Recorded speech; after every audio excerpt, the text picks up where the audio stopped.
নমস্কার, আমি অয়ন। একই কাণ্ড।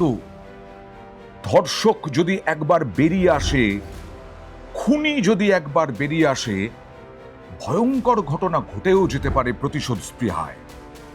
বলবো, তবে আজকে মুখ্যমন্ত্রী শুভেন্দু অধিকারী আশ্বাস দিয়েছেন যে এই যে বারুইপুর গণধর্ষণ এবং খুন, 11 বছরের নাবালিকাকে ভয়ঙ্কর অত্যাচার, এদের কাস্টোডিয়াল ট্রায়াল হবে।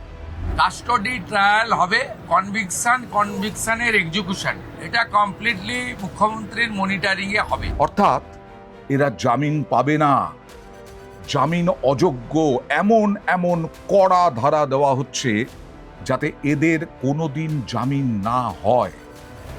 এমনিতে তো একজন খালাস, এনকাউন্টারে প্রভাস মণ্ডল নিহত, আরো যারা আছে আরো 3 জন।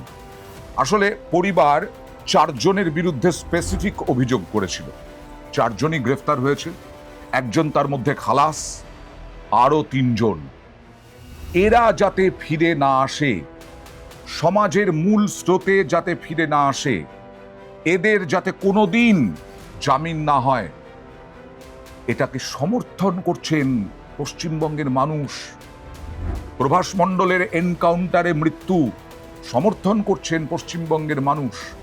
কারণ দীর্ঘ কয়েক বছর ধরে নির্যাতন, নারী নির্যাতন, ধর্ষণ, খুন, নৃশংস ঘটনা বহু ঘটেছে। বিচার পাননি সেই সমস্ত নির্যাতিতার পরিবারের মানুষজন। কি হয়? ফাঁসির নির্দেশ হয়। অনেক ক্ষেত্রে ফাঁসির নির্দেশ দেওয়া হয়েছে লোয়ার আদালতে। তারপর সেটা হারিয়ে গেছে। হাইকোর্ট হবে, সুপ্রিম কোর্ট হবে, রাষ্ট্রপতি হবে, তার মধ্যে জেলের ভাত খাবে এই ভয়ঙ্কর রকমের নারকীয় খুনি ধর্ষকরা। স্বাস্থ্য ফিরে পাবে, কারণ জেল তো সংশোধনাগার, জেল তো আমরা বলি না। সেখানে টাইমলি খাওয়া, সেখানে টাইমলি যোগাসন, সেখানে ঘুম থেকে ওঠা সময় মতো, সেখানে স্নান করতে যাওয়া সময় মতো, সবই নিয়ম বেঁধে বেঁধে বেঁধে বেঁধে। কোনো শাস্তি নেই, শুধু জেলে ঘুমোনো ছাড়া। সেই ধর্ষক, সেই খুনি, তারা আবার র্যাকেট তৈরি করে ওই জেলে বসে। তারা আবার অনেক ক্ষেত্রেই দেখেছি আমরা, তারা ষড়যন্ত্র করে জেলে বসেই কাকে খুন করতে হবে, কার কাছ থেকে মোটা টাকা আদায় করতে হবে। তাহলে এই সমস্ত ধর্ষক খুনিদের একেবারে ক্যাপিটাল পানিশমেন্ট হওয়া উচিত কিনা, এই নিয়ে বহু তর্ক বিতর্ক হয়েছে, কিন্তু মানুষ বলছেন হওয়া উচিত। যেভাবে নারকীয়ভাবে নির্যাতন করে 11 বছরের নাবালিকাকে মেরে ফেলেছে, খুন করেছে, যেভাবে আরজি করের তরুণী চিকিৎসককে নৃশংসভাবে মেরে ফেলেছে, ধর্ষণ করে খুন করেছে, যেভাবে বহু মা বাবার নির্যাতনকারীরা, এই ধর্ষকরা, এই খুনিরা, তাদের ফিরে আসা উচিত নয়। কারণ হায়দ্রাবাদের একটা ঘটনার কথা বলবো।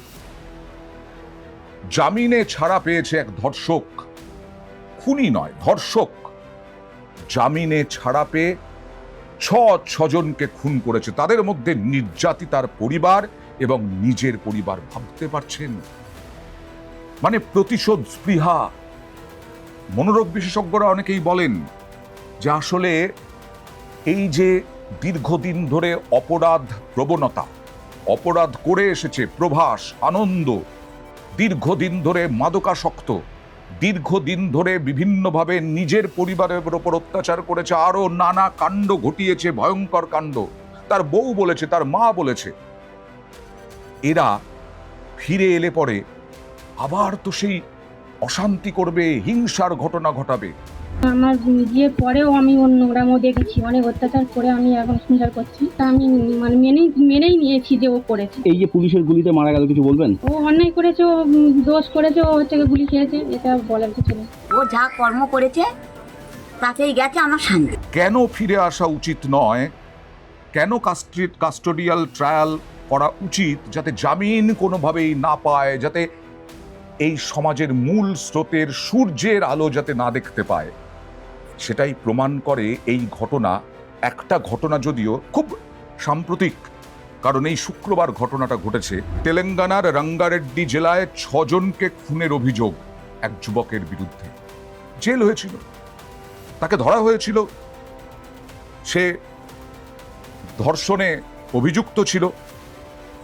অভিযুক্ত সেই যুবক জামিন পেল, জামিনে ছাড়া পেয়ে জেল থেকে বেরিয়েই সোজা চলে গেল ধর্ষিতার বাড়িতে। রাত তখন 11:15। নির্যাতিতার বাড়ির দরজায় কড়া নাড়ল। বাড়িতে তখন নির্যাতিতা, তার মা এবং দিদা। ভাবতে পারেন, তারা তো নিশ্চিন্ত যে অপরাধীকে ধরিয়ে দেওয়া হয়েছে, অপরাধীকে জেলের ভাত খেতে হচ্ছে। নিশ্চিন্ত থাকতে পারবেন না।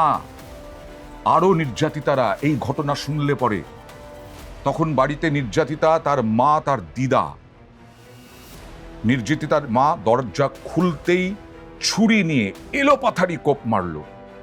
এই পরিস্থিতিতে মহিলাকে বাঁচাতে এগিয়ে এলো তার মা, তাকেও কোপালো ধর্ষণে অভিযুক্ত এই যুবক।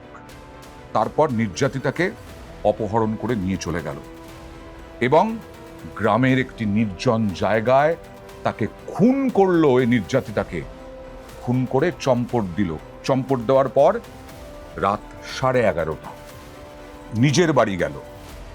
বাড়িতে ঢুকে নিজের স্ত্রীকে খুন করলো, 2 সন্তানকে খুন করলো। তারপরে সে তার বাবাকে ফোন করলো, ওই অভিযুক্ত যুবক বাবাকে খুন করে বলল, এবার আমিও মরব, 6 জনকে খুন করেছি, এবার আমিও মরব। তারপরেই ফোন বন্ধ করে দিল এবং পালিয়ে গেল সেই অভিযুক্ত যুবক। এখনো পর্যন্ত তার ঠিকানা খুঁজে পাওয়া যায়নি, তার কিনারা করতে পারেনি। ভাবতে পারছেন, আমাদের দেশে আইনে রয়েছে একদম ক্যাপিটাল পানিশমেন্ট, অর্থাৎ মৃত্যুদণ্ড, চরম শাস্তি, চূড়ান্ত শাস্তি। তার কম আগে ছিল যাবজ্জীবন, 14 থেকে 15 বছর, এখন হয়ে গেছে আমৃত্যু। এরপরে 25-26 বছরের জন্য শাস্তি হয়, 20 বছরের জন্য শাস্তি হয়। তারপরে বিভিন্ন ধারা অনুযায়ী জামিন হয়ে যায়। বহু অপরাধী জামিনে ছাড়া পেয়ে গেছে। এই যে কামদুনিতে সরকার, রাজ্য সরকার, তৎকালীন রাজ্য সরকার পালাবদলের আগে 16 জন সরকারি আইনজীবী নিযুক্ত করেছিল। ভয়ঙ্কর রকমের খুনি অভিযুক্ত তারা বেকসুর খালাস পেয়ে গেছিল। তারা কি অপরাধ প্রবণতা কমিয়ে দিয়েছে? অপরাধ প্রবণতা কমালো? নির্যাতিতার পরিবার বিচার পেল?